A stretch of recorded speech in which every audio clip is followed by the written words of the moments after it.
following announcement has been paid for by the Put Me Over podcast. What episode is it? 119, 120? It's somewhere around there. We'll just say it's a special edition. We'll get the full show back next week with the rest of the guys. For today, you have one of the classic type of tag teams: big guy, small guy. One of the best since Power and Glory. Obviously, I'm Hercules. I'm just kidding. I'm Paul Roma. Clearly, I'm Pretty Paul. No, I'm actually Pretty Paul. You're the Hercules. Hercules. There you go. Is that the best? I think is that the best big guy, small? That's like my favorite big guy, small guy team, to be honest. Consistent. I mean, they did have an innovative finishing move with the superplex into the splash. So I mean, you give them that. Shawn Michaels, Diesel. That's another big guy, little guy tag team. Hell no, Team Hell No. That's a good one. Team Hell No. Yeah. I mean, quietly over the years, they're up there as well. Is LOD considered, rest in peace Animal, is LOD considered big guy, small guy? No, huh? That's big and bigger guy, huh? No. Oh, I think you're frozen. What?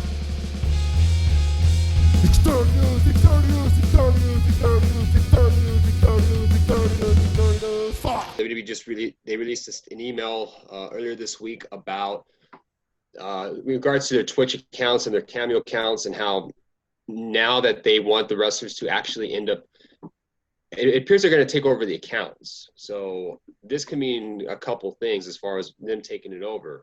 Number one is that they're going to want a percentage of the cut. And number two, it appears that they may be obligated to be doing it as part of their contractual obligation. And if they do that, then it's going to take away from their downside guarantee, meaning that, hey, well, you're getting a percentage of it, of what you're making off of Twitch. What you're guaranteed is going to be less now because you made up that amount from Twitch. So it appears that there seems to be a lot of gray area once again, and this needs to be resolved, because this again goes into the territory of, are they independent contractors? Are they employees? What is it? Because it seems like what the company is doing is they're mixing up both elements to kind of get out of paying, taxes, paying health insurance. And we've gone through this a couple times as far as what's going on, and it just seems like it's a never-ending cycle. Yeah, it's crazy. I wonder how that's going to affect their money. Like, because some of those guys are probably making so much fucking money from streaming. I wonder how that's going to look like. Yeah, they're going to have to make a whole new contract for that, because, like, Xavier is making shit tons of money off Twitch, and we got on and all those fools. Yeah, that's a really bad situation. I feel for them, especially since they're not getting benefits like of a full-time employee. I'm the biggest WWE mark, but that's pretty fucked up. That's pretty fucked up. It is, and keep in mind, like, when you do stream with Twitch, they take a certain percentage out of what you make. I don't know how much of it is. Do you happen to have an idea? Because you're twitching for a little bit, right? Once they get to a certain level, there's different tiers. Obviously, some of those guys are God tier, so they probably have their own contract with Twitch. So we'll see. So, like, let's say Twitch takes like 30%. That's the normal fee. And then here the company comes in and says, well, here's our cut as well. We're going to take another 10%. It just seems like there's just less money involved, or that they're generating. But hopefully we get more information as the weeks go by, because a lot of these company memos that they're sent out, they're very vague, and it's just difficult to be interpreted as far as what's clear and what's not clear. Right. Yeah, it's pretty fucked up. It's super fucked up. But it is. Vince, though, like, any way he can make $1, he'll figure it out. He'll figure it out. And once again, Andrew Yang is he heard about this and is still like, this is going to be his main goal. Like, let's say Biden does get elected, and he happens to be part of the labor team for President Biden, I could see him going after WWE and saying, hey, you need to be clear about as far as what these guys are going to do. Are they employees? If they're employees, then you need to pay them like employees. If they're contracted, if they're contracted workers, then treat them as contracted workers. If they want to go outside the company to do other stuff, like film a commercial, or even just do a Twitch stream. It doesn't have to be anything that's company related. then give them that opportunity. Yeah, that's such a wild thing. I think you mentioned. Oh, by the way, I hope Andrew Yang does get in office, and hopefully he's who I would have voted for presidency. Not because he's Asian, but I really I really align with his policies. But that's a whole different podcast. Yang gang. Yang gang forever. What were you saying about? We were talking about WrestleMania. What's that going to be like? Yeah, so before we went on and recorded, there's been reports speculating that WrestleMania next year, originally supposed to be in LA, but given the pandemic and how really LA is not really too good at the moment for several reasons. You can take your pick as far as the cases go. The lockdowns have been pretty drastic. Even Mayor Garcetti said that as far as public gatherings, it may not happen until at least 2022. Wow. That WWE's not going to take any chances, and that they may end up having. Well, obviously they're going to have WrestleMania in Florida. I mean, I don't see them going anywhere else. Right. But they may end up trying to have a second chance at having it at Raymond James Stadium in Tampa, although with a reduced crowd. Oh, okay, reduced. Okay. Yeah, that makes sense. Yeah, wrestling fans aren't the most hygienic looking bunch, as you and I were both wrestling fans, and we're probably not the. I'm not the most hygienic person even right now. Yeah, so definitely, we'll see. Hopefully, Florida continues that cesspool of disgustingness, but we'll see. Yeah, they're going to have to operate. I mean, I'm sure it's going to be maybe a 15, 20, 25% full capacity. And, Raymond James Stadium could fit 70,000 people. So you figure at about a quarter of it, you're looking at somewhere around maybe 16, 17,000 people max. That's a lot. That's still a lot of people. That's crazy. But worst case scenario, they can always do it the PC. But we see. I don't know. I don't think they should do it the PC again. I mean, if that's going to be the case, then at least do it the Amway Arena. Right. You have that arena, which is actually up until October. So I don't know if they're going to extend the contract and maybe have it out for the rest of the year and maybe further.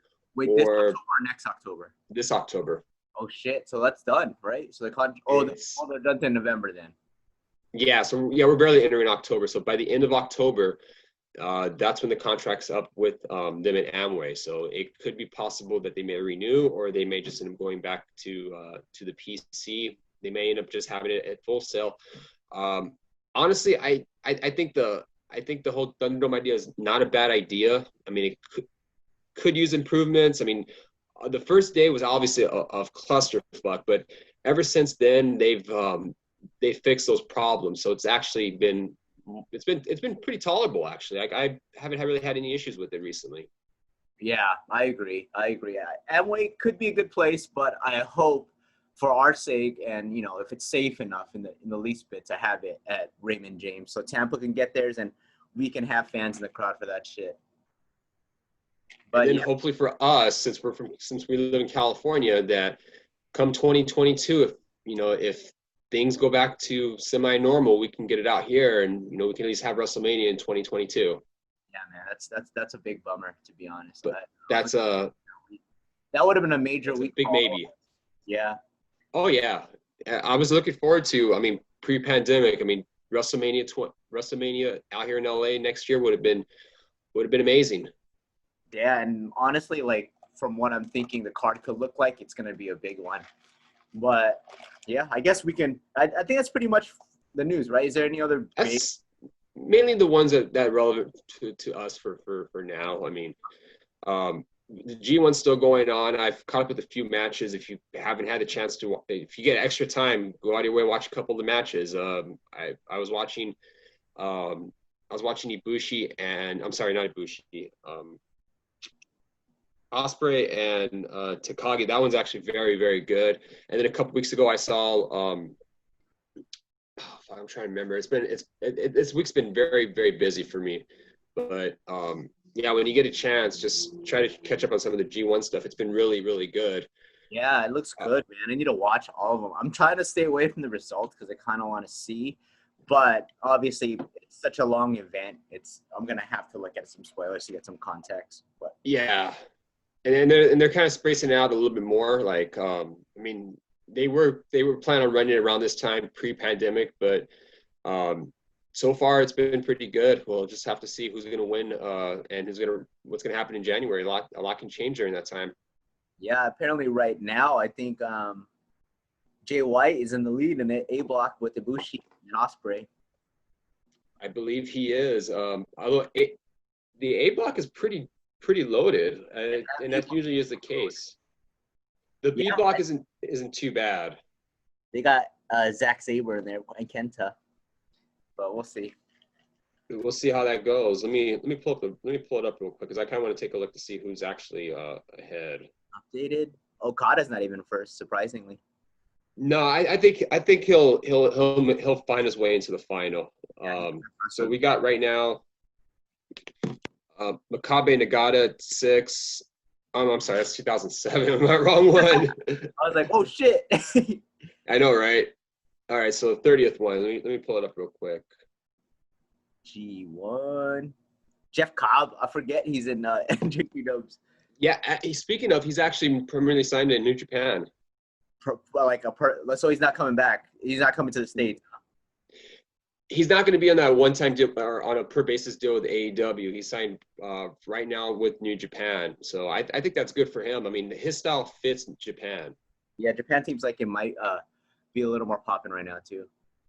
So I'm cool with that. So A block, we got basically it could be anyone from A block. We got Taichi, Jay White, Will Ospreay, Minoru Suzuki, Kota Ibushi at 6 points, Okada 4, Takagi 2, Ishii 2, Cobb 2, Takahashi 0. He's pretty much the jobber of the group. Yeah, for sure. There's no way he's winning. And then B block, Naito and surprisingly Toru Yano 6 and Juice Robinson 6. Although I don't see Yano winning any more matches after this. Kenta Sabre 4, Evil 4, Tanahashi 4, Hashi Goto, Sonata 2. To be honest, Kenta Okada or Kenta Ibushi would be a really cool finish, but we'll see. We'll see how it goes. If you were to ask me for the pandemic, I would have said either Ospreay or maybe Sonata. You think? You don't think they give Kenta I think Kenta needs a run, to be honest. Pre-pandemic, but I don't know now. I don't know if they want to have a foreigner win the G1, given what's going on right now. I get the gut feeling that they're going to probably go with someone who is Japanese, just so that way they can just be safe. Kenta could be a dark horse. I could see that happening. He built so much hype of his return, but whatever. We'll see how that goes. Maybe a Kenta Jay White finale. I could see that happening. That would be hella wild. That would be. I don't know. It could be any. It could really be. I mean, you can even pick Okada and just be on the safe side. Well, he's the standard of the world, AEW and the world. I think he's always going to be a top 5 wrestler, no matter what era, whenever. But yeah, I guess in domestic news or domestic wrestling, it was a pretty big week. To me, this is the first week of pandemic wrestling where I think wrestling is back, where I'm almost back to watching it, interestingly now, versus just having to watch it for the pod or for, just fandom. I hate to say it, but it really doesn't matter about AEW after this week. That's me being pessimistic and not really a big fan. But the Clash Champion showed me that there's levels to this, like Roman said. That Roman storyline is pretty amazing. There's no better way to have. I think that's people complain about not having a long play. I think Roman's story up to now is leading up to how great Roman is right now. It's so hot. There's no other feud. It really doesn't matter what AEW is. WWE's back because Roman is back, and better. What do you think, Dave? I think it's more so the fact that they got it right, and they took so long. They were going against it. It just seems like Vince did not want to turn Roman heel, and now that he had no choice, and Roman's coming back as he's the chief. He's the tribal chief. That's the best thing that could ever happen to Roman. For sure. And he is. I'm intrigued to see what's going to happen. After his feud with Jey. So keep in mind, we got the draft coming up. Oh, that's right. When is that? the first part of the draft's gonna be this Friday, although it doesn't really matter because people are still crossing over to other brands. So Wild card rule. Permanent yeah, wild card rule. basically the wild card rule is still in effect up until the draft. So we'll see how that goes. I think so let's talk about the draft real quick. Yeah. Who do you think? Like, give me 2 stars. Give me 2 wrestlers. It could be male, female, tag team, where you think would benefit the brand. Well, we know Roman has to be on SmackDown because SmackDown is now the A show. Mm-hmm. But I think that's tough because I think SmackDown has the best of each division, like both male and female. Big E could benefit by going to Raw. I think he's on SmackDown right now, right? He's on SmackDown at the moment. He can take over. That can set him up for his solo run. I think him and maybe the top female like Bailey could go to Raw. I think that could benefit both of them because they'll be the kings of that. And then Roman, obviously, it's his yard on SmackDown. So jobbers should be going there because he's going to be running shit there for a while. What about you? What you think? Who should go? You know what? I think Bailey would be great on Raw. The only problem with that is you have her and Sasha right now, and they're feuding, and it appears they're going to be feuding at Hell in a Cell, inside Hell in a Cell. Right. I don't know if they're going to blow the feud off there, but something tells me that they're going to keep going after this, which I'm not really surprised if they do. It's not.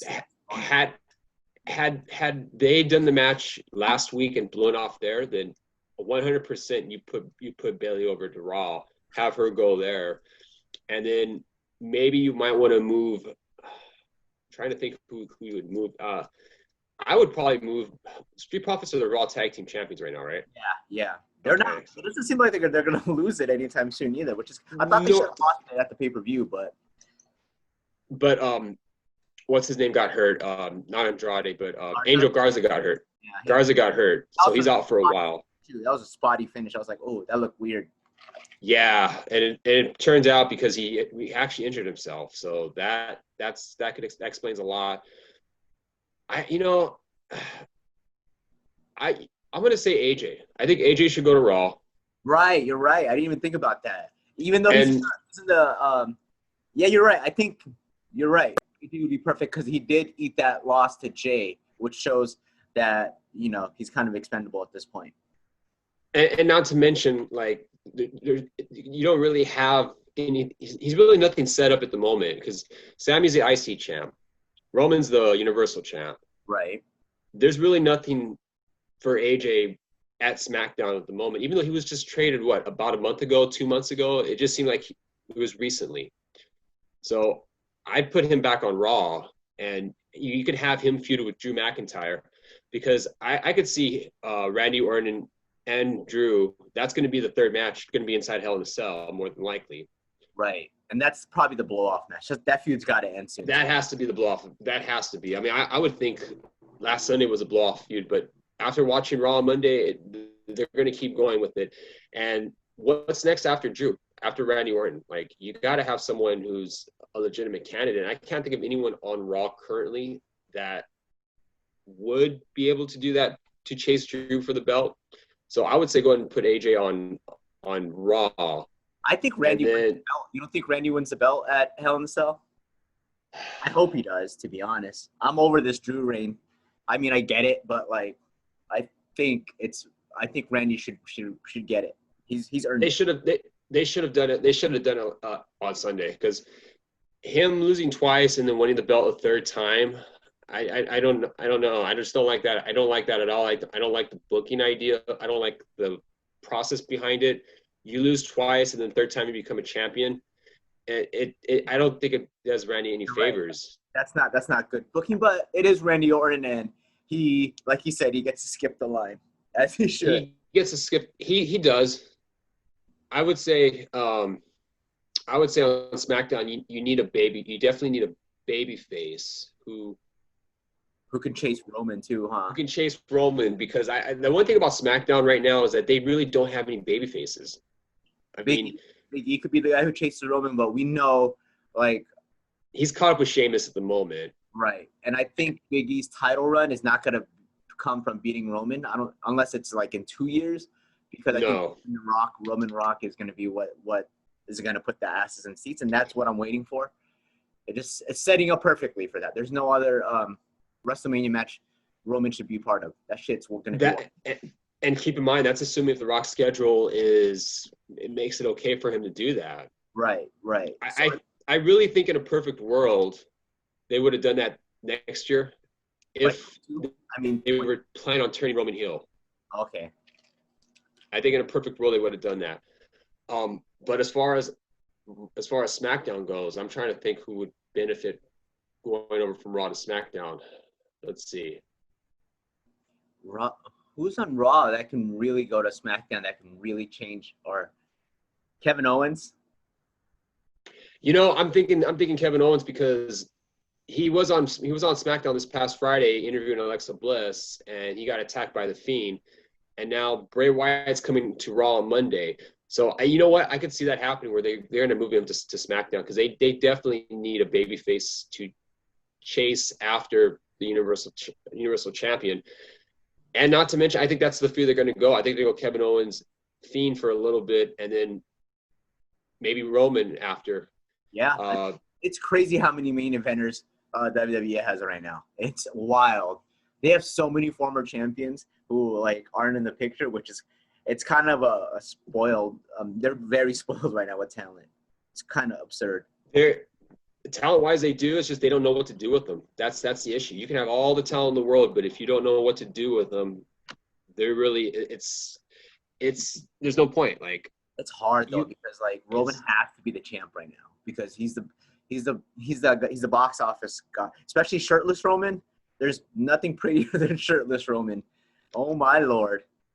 And they had to make the change. If they did the same Roman shtick with the vest and him being a lukewarm babyface at best, it wouldn't work. So the character change was needed for this to happen. And he got the workouts in. He's ripped right now. Good for him. Oh yeah, quarantine did him a favor. It did his body a huge favor. But yeah, I would say AJ Raw and then Kevin Owens SmackDown. You can. And then whoever else you want. I would also start calling up NXT names. They need to be coming up as well. I think Io is probably the best woman wrestler in the game right now. Agree. In the world, no matter what federation. But I guess we'll get into it in our predictions in a little bit, but I would love to see her come up already. It would add more firepower because other than the big three, which is Sasha, Bayley, Asuka, Alexa too, I throw her in there. There's no other real threat to the crowns. So I think Io would be that person. So hopefully she comes up soon. Do you see her going to Raw or SmackDown, if that's the case? Raw. Okay, so SmackDown got Bayley and Sasha at the moment. So I think the firepower would be at Raw. They need it more. I could, definitely do because I don't understand why. And don't get me wrong, I like her as a manager, but Zelina Vega should not be challenging for the women's championship. Oh, how good was that match though? I thought she did fantastic. That was good match at Clash. Shout out to her. She's capable in the ring. It's just that for her just being a manager, just straight into a title contention, it didn't make much sense logically. But of course, this is an illogical business. Right, and it goes to show that, right? And it goes to show the lack of contenders. So I think that too immediately would have boosted it. I'll say this though: whoever loses the NXT Women's Championship match, I think they're going to get drafted. So we'll go over that real quick, and then I'll kind of give you why I think that's going to be the case. Go into that now since it's 20 minutes away, and I think our Let's do it. There's only a couple more matches. There's only a couple matches. This is the format that makes NXT Takeover, why it's so damn good. You want to start with the Kushida Velveteen Dream? Yeah. So this is a standalone takeover that's going to happen on Sunday. I think we'll see how this goes. I think that them doing it on Sunday is fine. They have how many matches announced? They have 5 matches announced, which is perfect. I think takeover cards in general have been great. No more than 6 or 7 matches. Keep it 5. Keep it good. You want quality over quantity. Agreed. So first match is going to be, you said Kushida versus Velveteen Dream. So Velveteen turned a while back on Kushida, and that's what the feud was setting up with. Kushida, I don't know, man. Like him on NXT, he's lost in the shuffle. Well, he's got the a push as of the last couple of weeks, so you can tell they're giving him a little like, all right, let's get this car rolling, I guess. Let's get this chink going. But do you think it's too little, too late? no, I think he's definitely going to be a cruiserweight champ at some point. He's so little, it's crazy. But I guess I'll go first. My prediction. Go for it. Yeah. I'm gonna go Kushida because for one, Velveteen's a rapist. Just kidding. And he's kind of getting a little bit of a job streak, kind of like you could tell. I think he needs to move up. He can go to Raw. So I'm going to go Kushida because that win, Kushida would really put him over, I think. It'd be his time to build momentum off that. I don't know if this is going to be the first match of many or if this is going to be the blow-off match. If it's going to be the blow-off match, then Kushida needs to win because the story makes sense as far as him getting his revenge on Dream. So I'm going to go with Kushida for this match. Good. I guess we're in agreement there. It's going to be an interesting match. I think that could be match of the night, low-key, because a big and a small or like a medium and a small guy who can both kind of go. I really want to see them put on a show. Yeah, if Dream puts on his dancing shoes, then I could see that happening. It just depends on how they go in the match, how they're mixed into, how their chemistry is in the ring. Yeah, we'll see. So, speaking of a match in the night candidates, I think this one obviously is going to be one. It's the NXT Cruiserweight Championship, Escobar versus Swerve. Both these guys obviously are talented in ring. I don't know where this goes. Really, I don't. You can go first on this one. I kind of don't know. Yeah, these two in the ring are amazing. They have history together, obviously back from Lucha Underground. You have King Cuerno, Santos Escobar, and Killshot. And they were tremendous when they were working in Lucha Underground. They were great in the ring. They were great together, even in NXT. And I'd love to see both of them get further pushed.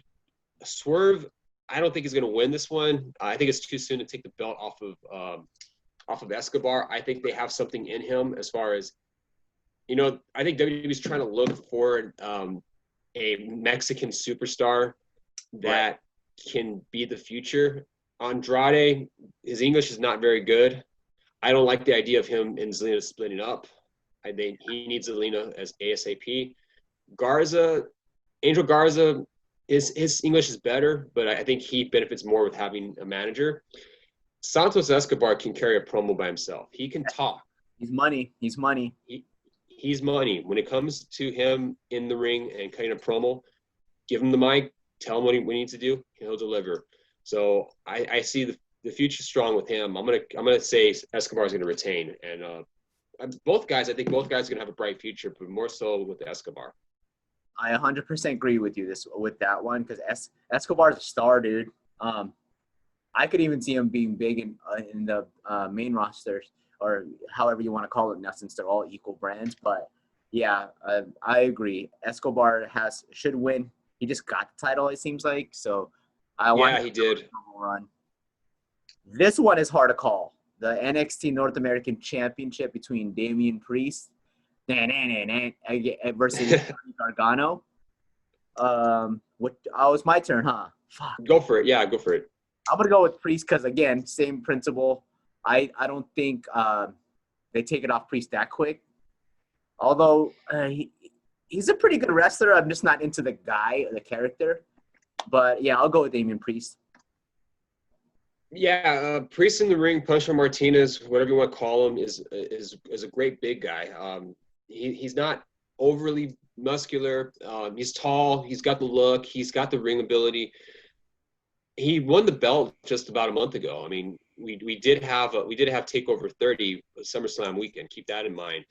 And this takeover has been it seems like it's kind of like spur of the moment. Like it came up on us really quick, rather quickly. I don't see him dropping the belt anytime soon. I mean, Gargano doesn't need it. No. You want to try to establish Damian Priest as a top guy, and to have him with the lengthy title reign is the way to do it, especially if you want to have him be part of the future of NXT. And especially if you're going to get people that get called up from NXT, you need to replenish the upper talent that leaves NXT and have new talent there. So I'm going to say Damian Priest is going to retain. Yeah. And I'm curious to see the chemistry between those two. Because we know Johnny Gargano makes everyone look like $1 million. Oh, yeah. Damian Priest look like $1 million. I'm going to be I'm going to be pumped for that. This could be another match of the night. I mean, looking at the card, I mean, there's 5 matches. Right. I don't see a single match on this card where I'm like, wow, this is going to be a stinker. I mean, Takeover has been great as far as combining the in-ring work and the storylines. So I'm actually looking forward to this card, even if it was rather spontaneous. I agree. I haven't been this excited for a Takeover card in probably since not the last Takeover, but a Takeover before. Since 29, I suppose. But yeah, this one's looking to be, especially the main event, but we'll get to that. The next one is the Women's Championship. I went first last time, right? You can go again. Okay. Well, like we mentioned, we both agree that Io Shirai is probably the best female wrestler right now. I'm going to go Candice LeRae because I want Io to leave. Probably a stupid pick, but I'm going to go with Candice LeRae. I thought it was going to be Io versus Rhea for this match for some reason, and that's why I said earlier, well, whoever's going to lose is going to end up getting drafted to either Raw or SmackDown. Oh man, I kind of want to take back what I just said right now.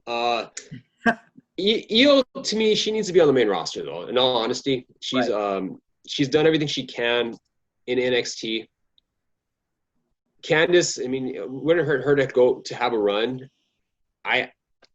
Another question remains is, what about Rhea Ripley? What's going to happen to her? Because she's not on the card. Oh, that's very interesting. Maybe she gets drafted without, she's kind of in like limbo. I guess she had that shit with Mercedes, but like, hopefully both Io and Rhea can benefit from going to the main roster as real threats.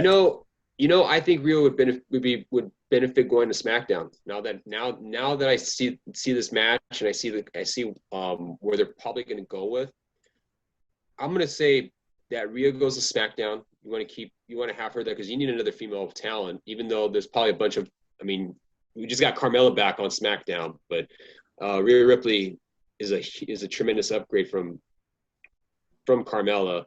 Yeah, and I think I'm going to go with you on this one, Byron. I'm going to agree. I'm going to say Candice. I think if the plan is to have Rhea go on the main roster, have her go to SmackDown, and then have Io go to Raw, and then after Asuka's done feuding with Zelina, then you can build up to the Survivor Series and have them two go at it. Because I've been wanting to see that match for a long time here in the United States. I'm sure they've wrestled in Japan.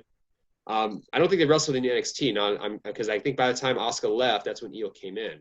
Right. Yeah. So that would set shit off. Like maybe what if that was like in Hell in a Cell? Too quick, but Mania match. Hello, we'll see. If they want to do that, they can. But I don't know. I mean, I think as soon as Io's drafted, she's gonna get a title shot because she's that damn good. And not only that, both rosters they have a limited amount of women, and you really can't. I mean, it's hard to do long-term booking, even though we're seeing Sasha and Bayley, and it's long-term booking. But I think they lucked into that one. Yeah, we'll see. And now for this one is I wasn't at first super pumped about this match, but after watching that face-off type thing they had. I'm 100% involved in this feud and / match, and I was thinking Finn 1,000,000% because he's the guy right now. But how interesting would it be if Kyle won? The dynamic with the UE. I'm gonna go with Finn though. Fuck it, because I think UE needs to go to the main roster ASAP. You know, I said the same thing for the NXT Championship match, and I said that Adam Cole was gonna. I mean, I was half right when I said Adam Cole was gonna turn babyface. I mean, he kind of is a babyface now at the moment. Right. And the way they're building Kyle O'Reilly, and you're sympathetic to him. You know, he's diabetic. He's busted his ass. I've seen him wrestle so many times at PWG when he was the PWG champion, and he would always put on a clinic. And he was vastly underrated. Even though him and Bobby Fish were a great tag team, he really was an underrated singles wrestler, and he never really got the shine until now. And now they want you to think that, hey, this guy can do it, and he's really good. And he'll surprise a lot of people who've slept on Kyle O'Reilly. I think, having said that, though, I don't think they're going to do the title change. I think Finn's going to retain as well. I'm kind of with you on that. I noticed that if you see how the dynamic for Undisputed Era is, Adam Cole's being portrayed as a babyface. Kyle O'Reilly's kind of getting that sympathetic babyface rub as well. And then you got Fish and Roddy are still acting like heels. I mean, it just seems like that Undisputed Era that they're going to blow up eventually. I mean, I don't know if they're all going to go to the main roster individually, because if it seems like that's the road they're going to go, that they're going to blow up, and that might be the next feud between an Undisputed Era breakup if they're not going to get drafted to the main roster. That'd be so money, but for our sake, how sick would it be when they all come together though? Because that faction is money. They would push so many shirts when they get to the main roster, even more than they do now. That reminds me, I should probably buy a shirt soon. But yeah. There you go. The thing is, though, if they do go to the main roster, it'll probably have to be SmackDown, because you got Retribution on Raw. Oh yeah, you can't have it. Well, they could be unless got the Hurt Business on Raw too. So and the Hurt Business as well. And I don't know what the fuck they're doing with Retribution. So I don't know, but I don't think they need another faction on Raw. So if they do go together as a group, maybe SmackDown would be better. And then if you do want to have a babyface Adam Cole, you can have him work with Roman Reigns, or maybe have him chase after the Intercontinental Champion. In fact, I'd probably have him go after Sami Zayn first before Roman Reigns. That would be, because Sami Zayn's on fire right now too. Shout out. I would say do that, because if you really are committed to Adam Cole, you want to build him up. You want to have that long-term booking. You want to establish him as, hey, this guy, even though, and this is the one thing I didn't like about it, was that they kept talking about his size. Right. And that shouldn't be a detriment. But they brought it up, and I feel like that if he goes to the main roster and if you compete to Roman, that he's going to get brought up all the time as his size. Right. But they can do it if there's 4 of them, I guess. But he's Shawn Michaels adjacent. Shawn Michaels seems to always beat the big guy, but they'll figure it out. On the main roster, we'll see. I mean, if it was NXT, I'd have more faith in NXT than I would on either Raw or SmackDown. Right. So this should be an interesting card. I don't think it's going to be a bad takeover. Takeover has never been bad. There might have been some weak ones, but because it has such a high expectation. Each show, I mean, we're so used to the level like this is going to be a great match. It's going to be a great takeover. I don't expect this to be a terrible takeover. Yeah. And on that note, I guess it's time for the takeover. We have 6 minutes, so I'm gonna go make some. Yeah, we gotta get ready for takeover. All right, guys. Thanks for listening. Tune in next week as we get the whole Undisputed or the whole faction back, and we'll be back, guys. Thanks for listening. All right, later, guys.